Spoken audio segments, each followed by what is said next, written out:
Hai teman-teman, kamu tahu nggak, sebagai warga negara yang baik, mengapa ya kita harus membayar pajak?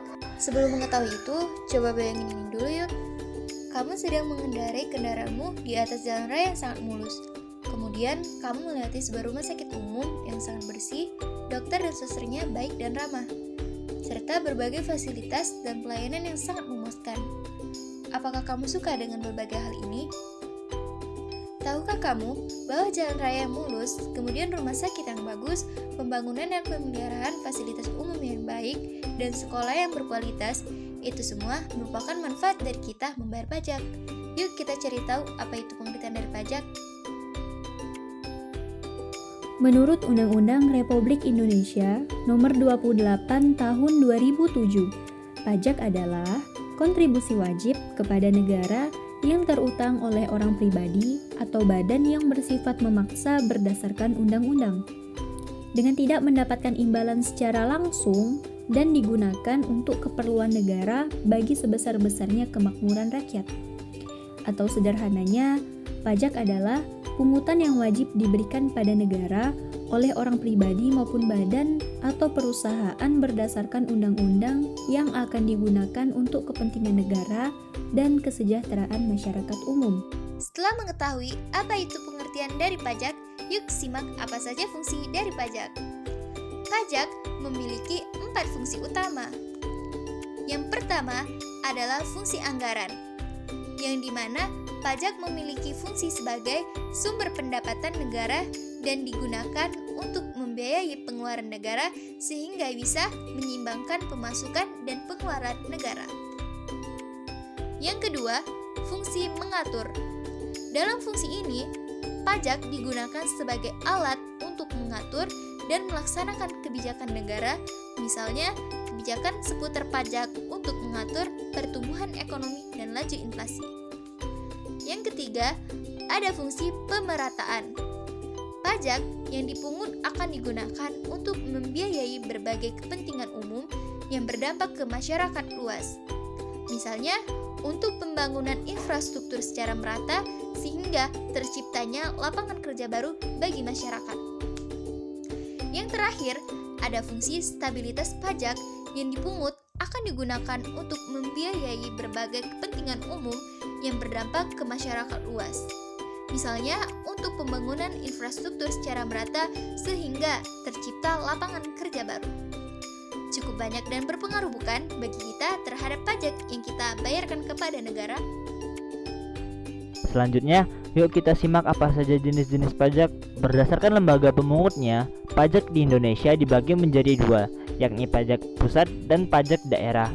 Pajak pusat adalah pajak yang dikelola oleh pemerintahan pusat yang mana biasanya dikelola langsung oleh Direktorat Jenderal Pajak. Direktorat Jenderal Pajak adalah pihak yang berhak dan bertugas untuk merumuskan serta melaksanakan kebijakan dan standarisasi perpajakan yang ada di Indonesia. Contoh dari pajak pusat yakni yang pertama ada pajak penghasilan atau PPh, yang kedua ada pajak pertambahan nilai atau PPN, yang ketiga ada pajak penjualan atas barang mewah atau PPNBM, yang keempat ada pajak air permukaan, dan yang kelima adalah pajak rokok. Selanjutnya ada pajak daerah. Pajak daerah adalah pajak yang dikelola oleh pemerintah daerah tingkat provinsi atau kabupaten.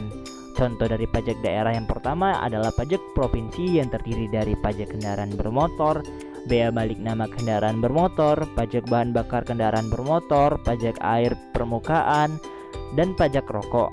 Yang selanjutnya ada pajak kabupaten yang terdiri dari pajak hotel, pajak restoran, pajak hiburan, pajak reklame, dan lain sebagainya. Selanjutnya jenis pajak berdasarkan sifatnya. Yang pertama ada pajak tidak langsung, yakni pajak yang dikenakan pada pihak wajib pajak dan ditagih berdasarkan peristiwa atau kegiatan tertentu. Misalnya pajak penjualan atas barang mewah. Yang selanjutnya adalah pajak langsung. Pajak ini berlaku secara berkala pada wajib pajak sesuai surat ketetapan pajak yang dibuat oleh kantor pajak, misalnya pajak penghasilan, serta pajak bumi dan bangunan. Selanjutnya yang terakhir, kita lihat yuk apa saja manfaat dari kita membayar pajak. Pajak dapat dimanfaatkan untuk membiayai seluruh pengeluaran negara seperti pembangunan nasional, keamanan negara, infrastruktur ekonomi, subsidi, pembiayaan penegakan hukum, biaya operasional negara, dan masih banyak lainnya. Untuk mengatur laju inflasi. Inflasi dapat diartikan sebagai kenaikan harga barang dan jasa secara umum dan terus-menerus dalam jangka waktu tertentu. Sebagai sarana untuk mendukung kegiatan ekspor. Untuk mengatur laju pertumbuhan ekonomi negara. Berguna untuk menstabilisasikan kondisi perekonomian suatu negara, untuk melindungi produksi barang dalam negeri, subsidi pangan, dan bahan bakar minyak, untuk menjaga kelestarian lingkungan dan budaya, untuk biaya pengembangan alat transportasi massa. Banyak banget bukan manfaat yang kita dapatkan dari membayar pajak. Nah, itu tadi ya teman-teman, beberapa hal yang wajib kita semua ketahui tentang pajak yang berada di Indonesia. Sebagai warga negara, kita wajib dan taat dalam membayar pajak, sedangkan pemerintah sebagai pengelola harus dapat memanfaatkan hasil dari pemungutan pajak semaksimal mungkin untuk kemakmuran rakyat. Semoga kita semua dapat merasakan manfaat dari pajak secara maksimal.